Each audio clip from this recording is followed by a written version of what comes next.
मेरे प्यारे दोस्तों, आज मैं आपको जो बताने जा रहा हूँ वो है चार राम की जो वाणी है कबीर साहब की। उसके बारे में आज मैं आपको खोल के भेद बताऊंगा कि क्या क्या है ये चार राम।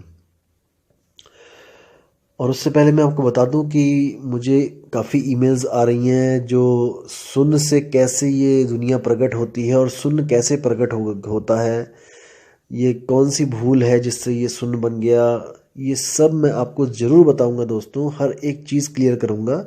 लेकिन अभी वो समय नहीं आया है, मैं बहुत जल्दी आपको बताऊंगा, आप पूरा विश्वास रखिए। लेकिन अभी क्या है कि अभी कुछ स्वयंभू जो संत महात्मा बने हुए हैं, अभी उनसे सवाल जवाब पूछे जा रहे हैं। कई लोगों ने मुझे मेल करी है कि हम अपने गुरु से सवाल कर रहे हैं और वो गुरु इसका जवाब देने में असमर्थ है।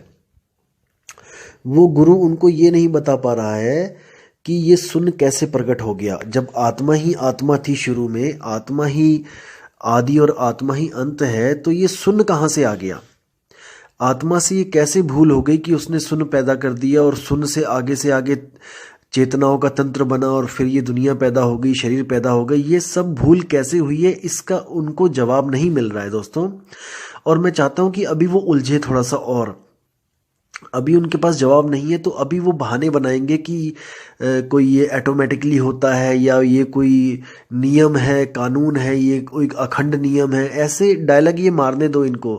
अभी मैं चाहता हूँ अभी इनकी असलियत पता लगे दुनिया को कि ये किस लेवल की ये जो है इनका ज्ञान है, ताकि लोग जो भ्रमित हो चुके हैं उनकी भी आंखें खुल जाएं।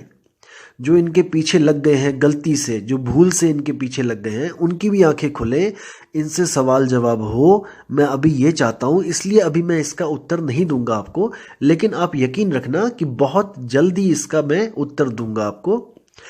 तो आज जो कॉन्सेप्ट है वो है हमारा चार राम का। जैसे कबीर साहब की वाणी है, एक राम दशरथ का बेटा, एक राम घट घट में बैठा, एक राम का सगल पसारा, एक राम तीनों से न्यारा। ये वाणी दोस्तों ऐसी है कि आप अगर इस वाणी का अर्थ अलग अलग गुरुओं के पास जाके भी देखोगे तो सब ने अपने अपने मत के अनुसार आपको गुमराह करने की कोशिश की है। आप इंटरनेट पे भी अगर, यूट्यूब पे भी अगर डाल के देखोगे चार राम, तो आपको अलग अलग चीज़ें मिलेंगी, अलग अलग वाणियों का अर्थ मिलेगा। और कई स्वयंभू जो आत्मज्ञानी है वो उन्होंने तो बिल्कुल ही वाणी का मतलब कि बिल्कुल ही खत्म ही कर दिया उनका। इतना मनमुखी, इतना मनगढ़ंत जो अर्थ किया है कि लहरा बदना पंजाबी में कहते हैं कि भगवान ही रखवाला है उनका। तो कि वो क्या कर रहे हैं समाज के साथ, भक्तों के साथ क्या कर रहे हैं। तो आज मैं आपको हर चीज़ क्लियर करूंगा कि आखिर ये चार राम की कहानी है क्या। तो दोस्तों वाणी ऐसे है कि एक राम दशरथ का बेटा, यानी कि जो पहला राम है वो है शरीर। दशरथ के बेटे को आप शरीर के द्वारा जान पाओगे। जैसे धनुष बाण उठा रखे उन्होंने कंधे पे, पीले वस्त्र धारण कर रखे हैं, बड़ी जटाएं जो हैं जूड़ा बना रखा है, और जो है अपना तिलक लगा के अपना धोती पहन रखी है। तो वो है एक राम, फर्स्ट राम जो दशरथ का बेटा है। और जो दूसरा राम है वो है घट घट में बैठा। जो दूसरा राम है वो है आत्म राम, जो सुरती के साथ, सुरती के रूप में हर घट में विराजमान है, जिसकी वजह से हर घट चल रहा है। हर घट चल रहा है यानी कि उस घट को शक्ति कौन दे रहा है? वो आत्म राम। वो मन को भी शक्ति दे रहा है और वो तन को भी शक्ति दे रहा है। एक राम का सगल पसारा। ये जो तीसरा राम है ये कौन है?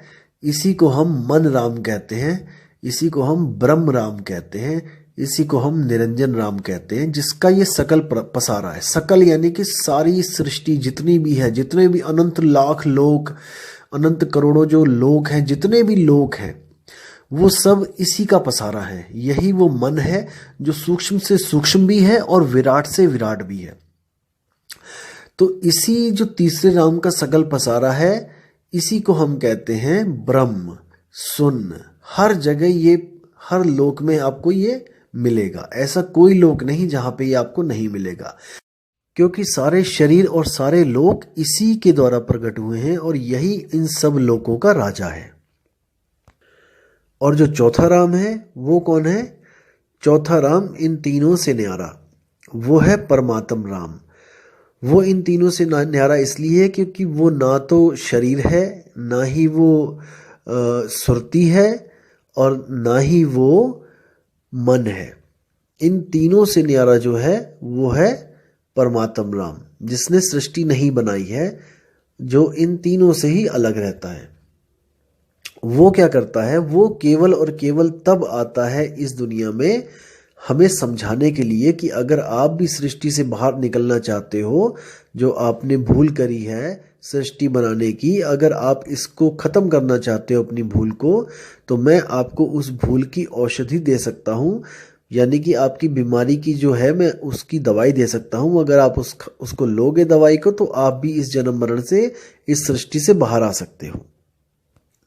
तो ये चार राम दोस्तों ऐसे हैं, तन, मन, आत्मा, परमात्मा। ये है वो चार राम, और सारे के सारे जितने भी राम हैं वो इसी में आ जाते हैं। तन राम, मन राम, आत्म राम, परमात्म राम। और दोस्तों आपको भ्रमित करने के लिए कुछ लोग ऐसा भी बोल देते हैं कि चौथा राम के आगे पांचवा राम है, छठा राम है, सातवां राम है। ऐसा बिल्कुल नहीं है दोस्तों। आपको भ्रमित करने के लिए वाणी के साथ भी खिलवाड़ कर दिया गया है। अब देखिए वाणी क्या बोलती है। आपको क्या पढ़ाया गया, क्या क्या सुनाया गया वाणी में कि तीन राम को सब जग ध्यावे, चौथे राम का मरम न पावे, चौथा छोड़ पंचम को ध्यावे, कहें कबीर सो हमको पावे। दोस्तों ये वाणी नहीं है, ये आपको गलत बताई जा रही है वाणी। वाणी है तीन देव को सब जग ध्यावे। यहाँ पे तीन देव है, ना कि तीन राम। दोस्तों यही जो वाणियों के साथ खिलवाड़ करते हैं, यही पापी लोग आपको बोलेंगे कि ये वाणियां आपको फंसाने के लिए बनाई गई हैं। दोस्तों ऐसे लोग फंसाते हैं आपको वाणियों का गलत अर्थ करके, वाणियों को तोड़ मरोड़ के। वाणी कहती है तीन देव को सब जग ध्यावे, यानी कि तीन देव कौन है, रजोगुण, सतोगुण और तमोगुण। इन तीन देव की बात कर रहे हैं कबीर साहब, तीन राम की बात नहीं कर रहे हैं। तीन देव को सब जग ध्यावे, चौथे देव का मर्म न पावे। चौथा देव कौन है, ये है मन राम, जिसको निरंजन कहते हैं। इन तीनों को पैदा करने वाला, यानी कि तीन गुण कहाँ से पैदा होते हैं, गुणातीत निरंजन से। ये गुणातीत निरंजन ही है जो इन तीनों गुणों से न्यारा है। तो ये जो गुणातीत निरंजन है, ये चौथा देव है। चौथा छोड़ पंचम को ध्यावे, यानी कि जो अपने आत्म स्वरूप को ध्यावे। मुझे ध्याने की जरूरत नहीं है, परमात्मा को ध्याने की जरूरत नहीं है, अपने ही आप को ध्याओ, यानी कि अपने आप को मन से अलग करके अपने असली स्वरूप को ध्याओ। आप आत्म स्वरूप हो दोस्तों। जो तीसरा देव है, जो तीन गुण हैं, वो आप नहीं हो। जो चौथा देव है वो आप नहीं हो। चौथा छोड़ पंचम को ध्यावे, यानी कि जो अपने स्वरूप को ध्यावे, कहे कबीर सो हमको पावे, यानी कि वो भी मेरे जैसा हो जाएगा। उसको मैं मिल जाऊंगा, मुझको वो मिल जाएगा, यानी कि हम दोनों का स्वरूप एक जैसा हो जाएगा। दोस्तों कबीर साहब हमारे पास अपनी पूजा करवाने के लिए नहीं आते हैं, मैं फिर बोल रहा हूं आपको। वो केवल और केवल हमें हमारा ही स्वरूप दिखाने के लिए आते हैं, हमें हमारा ही स्वरूप बताने के लिए आते हैं कि हम आखिर हैं कौन। जैसे आपको मैं एक छोटी सी कहानी बताता हूं, आप बहुत समझदार हैं, आप समझ जाएंगे, छोटी सी बात है। एक बार क्या होता है कि एक शेरनी गर्भवती होती है और वो शिकार के पीछे भाग रही होती है, और भागते भागते भागते एकदम छलांग मारती है, और उसका बच्चा उस छलांग के बीच में ही होके जमीन पे आ गिरता है, और वो शिकार के पीछे भागती चली जाती है, काफी दूर चली जाती है। इतने में क्या होता है, उसी रास्ते से एक गडरिया आ रहा होता है भेड़ों के साथ। तो वो देखता है कि अरे शेर का बच्चा रास्ते में पड़ा है, तो वो उठा के उसको ले चलता है, अपने साथ ले जाता है। दोस्तों वो उसको भेड़ों के साथ ही पालने लग जाता है। जैसे वो भेड़ों को डंडा मारता होता है, वैसे ही उस शेर के बच्चे को भी मारना शुरू कर देता है। अब वो शेर का बच्चा छोटा होता है, डंडे की चोट ज्यादा लगती है, तो वो भी बेचारा डर डर के जीने लग जाता है, भेड़ों के साथ घास चरने लग जाता है और गडरिये से डरने लग जाता है। दोस्तों ऐसे ही समय बीतता जाता है, और वो शेर भेड़ों के साथ ही घास चरता चरता बड़ा हो जाता है, और गडरिया उसको फिर भी डंडे मारता रहता है, और वो भेड़ों की तरह डर के इधर उधर भागने लग जाता है गडरिये से। दोस्तों फिर क्या होता है, एक दिन वही उसकी माँ एक दिन आती है वापस जब जंगल में तो देखती है कि भेड़े भेड़े काफ़ी भेड़े वहाँ चर रही होती हैं। तो वो सोचती है कि शिकार किया जाए किसी एक भेड़ का। तो वो जब भेड़ों पे ताक रखती है, जब उसका ताड़ती है उनको, तो देखती है तो बीच में एक शेर भी घास चर रहा होता है। बहुत हैरान हो जाती है, बहुत परेशान हो जाती है कि बताओ, ये भेड़ों के बीच में शेर घास चल रहा है, ये तो हमारे हमारे कुल का, जिसको कहते हैं हमारी जो जात है, उसको कलंक लग गया। ये तो हमें बदनाम करवा दिया इसने, कि बताओ शेर भी भेड़ों के बीच में घास चल रहा है। तो वो बहुत ही ज़्यादा उग्र होकर दहाड़ मारकर उन पे झपट्टा मारती है।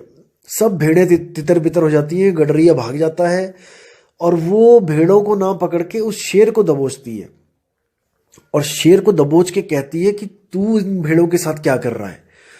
तो वो भी जब देखता है शेर को तो वो डर जाता है, कहता है महाराज मैं तो शेर जी, मैं तो भेड़ हूँ, मुझे बख्श दो, मुझे छोड़ दो।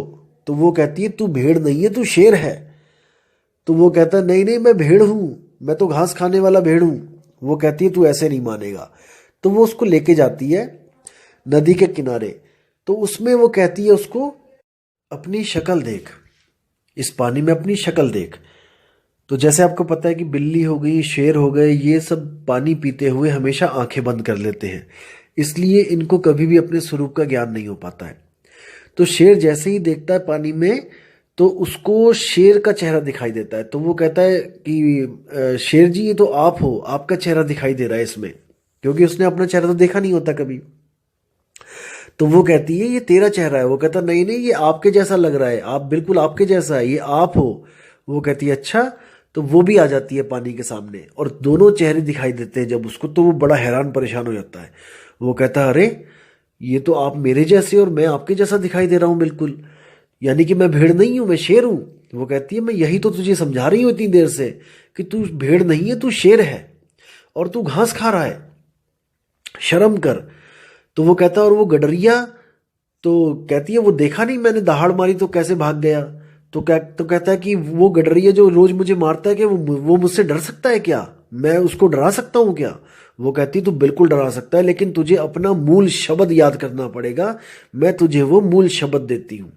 तो वो उसको दहाड़ना सिखाती है, क्योंकि वो मिमियाता होता था आज तक दहाड़ना, तो वो किसी ने सिखाया ही नहीं उसको दहाड़ना।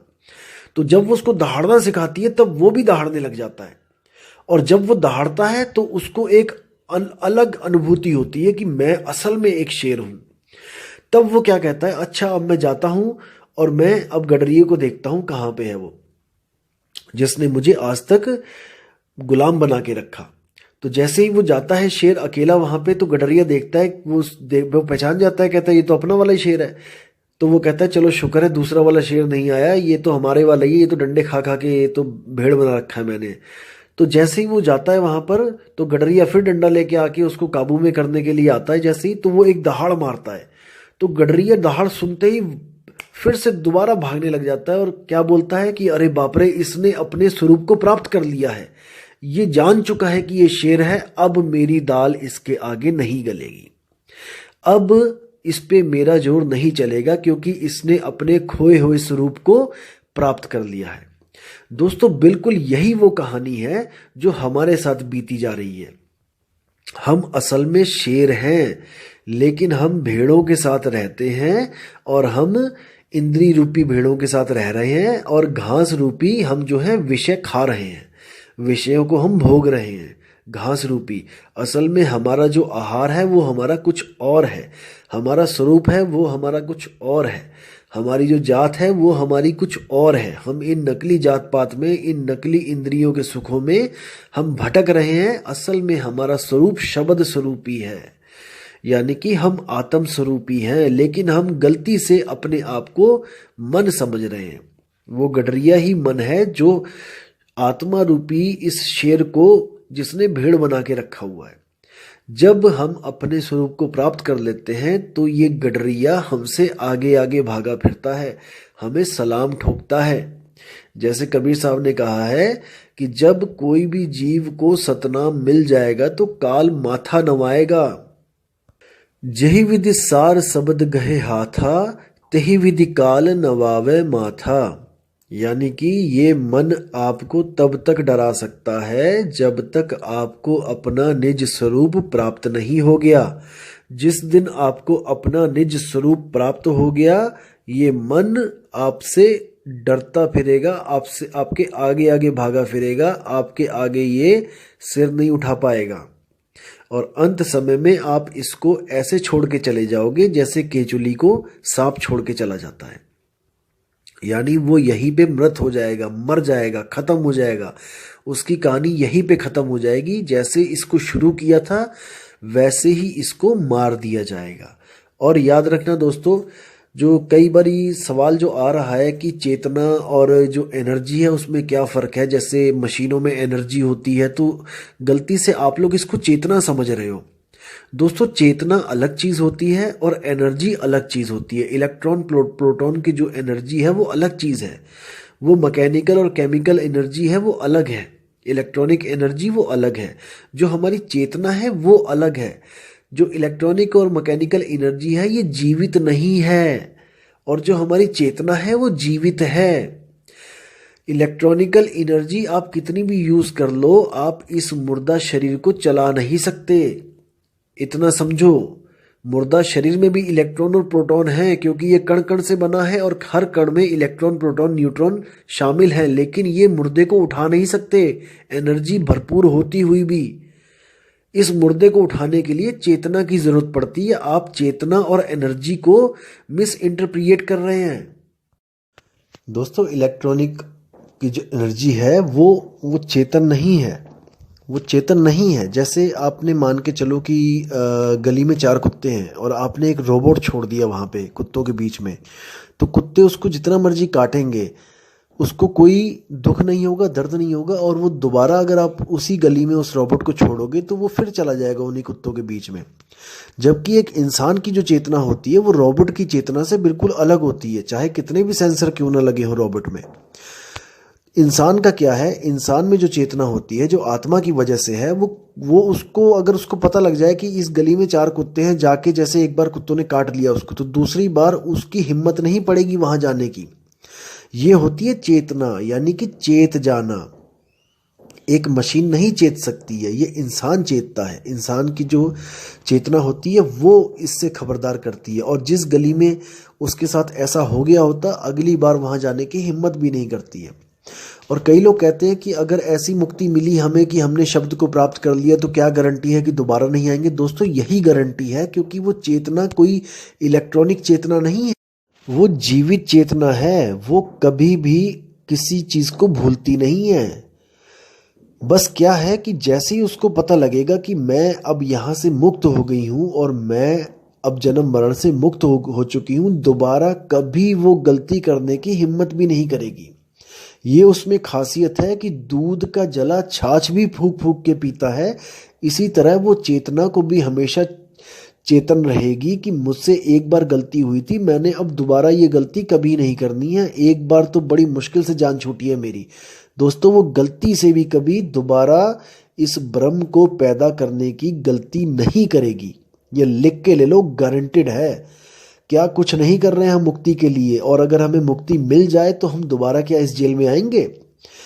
एक तोता आपने देखा होगा, बहुत चूरी खाता है, पिंजड़े में बैठ के सब कुछ खाता है जो आप देते हो, लेकिन अगर एक बार उड़ जाए दोस्तों, दोबारा कभी उस पिंजड़े में नहीं आता। आप कितनी भी चूरी डाल डाल के रख लेना वहां पे, याद रखना इस बात को। एक बार जो तोता उड़ गया वो वापस कभी नहीं आता है, क्योंकि उसको पता होता है कि मैंने कैसे जेल में दिन काटे हैं। यही चेतना होती है दोस्तों, इसी को चेतना कहते हैं। इसी को कबीर साहब कहते हैं, नलनी के सुगना तोहे कौन पकड़ी, कि हे नलनी के सुगना तुझे कौन पकड़ेगा, तू तो खुद गुलाम हुआ पड़ा है यहाँ पे। आजा, तुझे मैं रास्ता बताता हूँ निकलने का, और ऐसा निकलना कि दोबारा गलती से भी पीछे की तरफ मत देखना। तो दोस्तों, ये वो बात है, ये जो वो ज्ञान है जो एक आम आदमी किसी को नहीं दे सकता। ये जो ज्ञान है वो परमपिता परमात्मा ही देता है, गुरु रूप में आके देता है, पुरुष रूप में आके देता है। लेकिन वो कभी अपनी पूजा नहीं करवाता, वो आपको आपका ही स्वरूप लखाता है। एक छुड़ाए एक लखाए। आपसे क्या क्या छुड़वा देगी, जितनी भी जड़ वस्तुएं हैं वो आपसे छुड़वा देगा, जिसमें मन भी आता है, तन भी आता है। मन भी जड़ है तन भी जड़ है, मन ही तन है तन ही मन है, दुविधा में हैरान। कबीर साहब की वाणी है कि मन ही तन है। कैसे है? अगर आपका मन खुश है तो आपका तन भी खुशी खुशी, आपको चेहरा खिला खिला दिखाई देगा। अगर आपका मन दुखी है तो आपका चेहरा भी मुरझाया मुरझाया दिखाई देगा। यानी कि ये दोनों एक दूसरे के प्रतिबिंब हैं, एक ही सिक्के के दो पहलू हैं ये मन और तन, और इसी में सारी दुनिया उलझी हुई है। तो कबीर साहब मन को और तन को दोनों को छोड़ने के लिए कहते हैं कि मन को भी छोड़ दे तन को भी छोड़ दे, फिर क्या बचा? तू बचा आपे आपे आप रहेला। कबीर साहब कहते हैं कि तू खुद ही अकेला ही रहेगा, आपे आप रहेला, ना कोई गुरु ना चेला। उस अवस्था को प्राप्त करके गुरु चेले की मर्यादा भी खत्म हो जाती है, गुरु चेले का जो डिफरेंस होता है वो भी खत्म हो जाता है, चेला गुरु बन जाता है, गुरु चेला बन जाता है। इसी बात के लिए गुरु नानक देव के जो ग्रंथ हैं, गुरु ग्रंथ साहब में, उसमें भी लिखा है आपे गुरु आपे चेला। यानी आत्म स्वरूप में पहुंचने के बाद कोई भी गुरु और चेले का भेद नहीं रहता है, वो दोनों एक ही लेवल पे पहुंच जाते हैं। जब तक हम जीव रूप में रहते हैं तब तक हम चेला होते हैं, जब हम भी आत्म रूप में पहुंच जाते हैं तो हमारे और परमात्मा में कोई भेद नहीं रह जाता है, हम दोनों ही एक लेवल पे आ जाते हैं। तो दोस्तों ये ज्ञान जो है इसको तरीके से समझना पड़ेगा, क्योंकि बिल्कुल अद्भुत ज्ञान है, लेकिन आज तक हमें जो उल्टे पहाड़े पढ़ाए गए थे हमें वो रटा दिए गए हैं, इसलिए वो हमसे छूट नहीं रहे हैं। लेकिन आप एक सिरे से अगर शुरुआत से शुरुआत करोगे तो आपको हर चीज़ बिल्कुल सीधी सीधी दिखाई देगी, बिल्कुल साफ साफ दिखाई देगी, और रास्ता बिल्कुल सीधा दिखाई देगा। क्योंकि आज तक हमें जितने भी रास्ते पकड़ाए गए जलेबी की तरह सीधे पकड़ाए गए हैं दोस्तों, लेकिन इस बार मैं आपसे वादा कर रहा हूं और आपको विश्वास दिला रहा हूं कि ये रास्ता बिल्कुल सीधा है, ये जलेबी वाला सीधा रास्ता नहीं है, ये बिल्कुल सीधा रास्ता है। तो दोस्तों विदा चाहूँगा आपसे, और अगली बार आपको मैं और भी अच्छे जो हैं कबीर साहब की वाणियाँ जो बहुत ही ज्ञानवर्धक, बहुत ही ज़्यादा साफ से रास्ता बताने वाली हैं वो लेके आऊँगा, और आपके जो विवेक है उसमें वृद्धि करूँगा। इसलिए दोस्तों अपना विवेक लगाते चलें, क्योंकि विवेक ही आपका एक ऐसा साथी है जो आपका हमेशा साथ निभाएगा। अगर आपने विवेक लगाना छोड़ दिया दोस्तों तो आप यहीं पे लूटे जाओगे और पता नहीं कौन कौन आपको लूट लेगा। इसलिए दोस्तों हमेशा अपने विवेक को काम पे लगाए रखो, अपनी बुद्धि के घोड़े दौड़ाए रखो, और इन वाणियों को बार बार सुनते रहो, ताकि आपको हर बार कोई नई चीज़ मिले जिससे आप कुछ नया ज्ञान प्राप्त करो। और आपसे रिक्वेस्ट है कि इन ऑडियोज़ को आप अपने चाहने वालों के लिए भेजो, अपने भाइयों को भेजो, अपने दोस्तों को भेजो, ताकि किसी की भी जो खोज है परमात्मा के लिए, अपने स्वरूप को प्राप्त करने के लिए, वो पूरी हो सके और वो भी जन्म मरण से बाहर निकल सके। दोस्तों इसमें अपना योगदान जरूर करें। और दोस्तों मैं आपसे फिर बोल रहा हूँ कि आप किसी के भी साथ जुड़ना चाहें आप जुड़ सकते हैं, कोई बंधन नहीं है आपको कि आप यहीं पे जुड़ें या कहीं पे, जहां आपको विश्वास बनता है आप जुड़ें, लेकिन दोस्तों परख करने के बाद जुड़ें। आप गुरु से जरूर प्रश्न पूछें कि गुरुजी ये सृष्टि बनी तो बनी कैसे? क्या ये सृष्टि बना के बहुत अच्छा किया जिसने भी बनाई है, या बहुत बुरा किया? हम यहाँ पे फंस गए हैं, ये हमारे फंसाने के लिए बनाई गई थी कि कैसे बनाई गई थी? क्या इसको बनाने का मकसद क्या था? क्या इसको बनाए बिना बात नहीं बननी थी? जैसे कई लोग कह देते हैं कि ये ऑटोमेटिकली बनी है और शून्य से सब कुछ प्रकट हुआ है, हम भी शून्य से प्रकट हुए हैं। दोस्तों अगर हम मान के चलो कि हम शून्य से प्रकट हुए हैं तो इसका मतलब हम पहले नहीं थे। विचार करना दोस्तों, जैसे मैं पहले नहीं था, मेरा कोई अस्तित्व नहीं था, मैं एकदम शून्य से प्रकट हो गया। विचार करना दोस्तों, मैं पहले नहीं था और मैं शून्य से प्रकट हो गया, और आज मुझे ये ज्ञान बताया जा रहा है कि तुम दोबारा मर जाओ। मैं मानता हूं कि आज मैं फिर दोबारा मर गया, लेकिन दोस्तों मैं तो पहले भी मरा हुआ था ना। शून्य से प्रकट होने से पहले भी तो मैं मरा हुआ था। जब मैं मरे हुए से फिर जिंदा कर दिया गया, शून्य से प्रकट हो गया, तो अब क्या गारंटी है कि मैं आज अगर मर जाता हूं, ये मन मर जाता है, पूर्णतया मर जाता है, दोबारा पैदा नहीं होगा? क्योंकि शून्य से पैदा होने से पहले भी तो ये मरा ही हुआ था। ये कहाँ था? क्या इसका कोई अस्तित्व था क्या? जब इसका कोई अस्तित्व नहीं था और इसको पैदा कर दिया गया, तो दोस्तों आज भी अगर आप इसका अस्तित्व खत्म कर दोगे तो आप कल को दोबारा पैदा कर दिए जाओगे, क्योंकि वो लोग ये नहीं जानते कि भूल कहाँ पे हो रही है। ये उस भूल को तो प्रकृति का नियम बताते हैं, ये उस भूल को तो अखंड नियम बताते हैं, क्योंकि इनके पास जवाब नहीं है। इनको पता ही नहीं है कि भूल सुधारी कैसे जाए। इसलिए जो चीज़ नहीं पता होती है तो वो कह देते हैं नहीं नहीं ये तो होता ही है, ये तो ऑटोमेटिकली, ऐसा तो होना ही है। तो दोस्तों दोबारा पैदा हो जाओगे। अभी विचार कर लो, ये जन्म बार बार नहीं मिलेगा। भूल को सुधारोगे तभी बात बनेगी, नहीं तो बार बार भूल होती चली जाएगी। दोस्तों विचार करना है, किसी के पीछे ऐसे ही नहीं लग जाना है। बाल की खाल निकालना सीखो। कबीर पंथ का मूल मकसद ही यही होता है कि बिना देखे बिना जांचे किसी को नहीं मानना। जब तक ना देखूं अपनी नैनी और तब तक ना मानूं गुरु की कहनी। ये किसी भी संत महात्मा ने नहीं सिखाया, केवल कबीर साहब ने बताया है कि जब तक अपने ज्ञान से मैं परख ना कर लूं कि गुरु सत्य बता रहा है कि असत्य बता रहा है, मैं किसी को नहीं मानता गुरु। इसलिए दोस्तों विचार करना है, विवेक करना है, सवाल पे सवाल पूछने हैं। सवाल पूछना शिष्य का हक है, और अगर गुरु को नहीं पता है तो वो गोलमोल उत्तर देगा और आपने पकड़ लेना है उसको। तो दोस्तों मैं फिर आपको कहता हूं कि बिना विवेक के आप लुट जाओगे। विवेक को कभी भी मत सोने देना, हमेशा जगाए रखना, बुद्धि के घोड़े दौड़ाए रखना।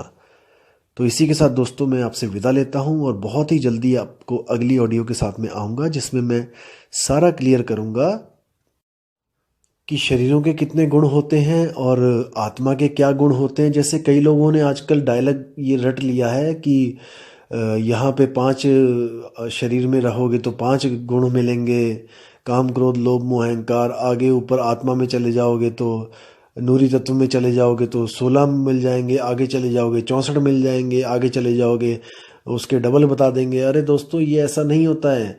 आप उनसे पूछो कि 16 तो बता दिए तुमने, 16 जो आत्मा के गुण हैं नाम बता दोगे, क्योंकि अनुराग सागर में लिखे हैं 14, 64 के नाम बता के दिखाओ जरा।